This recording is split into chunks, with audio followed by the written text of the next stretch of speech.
বিজয়া মহা দ্বাদশী ব্রত আজকে। হ্যাঁ, শুক্ল পক্ষের দ্বাদশী তিথিতে শ্রবণা নক্ষত্রের যোগ হলে সেই মহা পবিত্র দ্বাদশীকে বিজয়া বলা হয়। ভাদ্র মাসের বুধবারে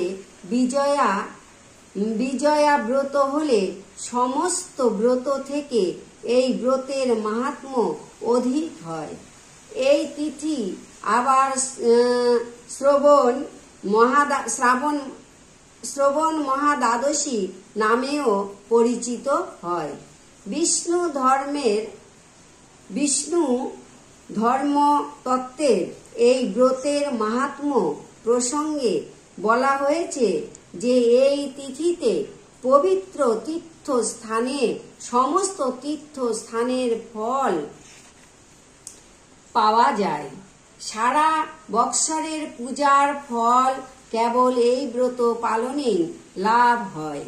এই দিনে একবার মাত্র ভগবানের নাম জপে 1000 বার জপের ফল অর্জিত হয়।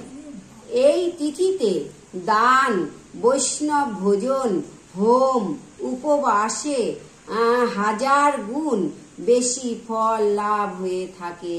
নিতাই আমরা দান করবো। বলছে তুই বৈষ্ণব, মুই বৈষ্ণব, আর এক বৈষ্ণব ঘরে, 3 বৈষ্ণব ঘরে থাকতে কাউকে সুনিতা নিমন্ত্রণ, মঙ্গলা নিমন্ত্রণ, ও তো খাবে না, তোমার নিমন্ত্রণ গোপালের বাড়িতে। আমি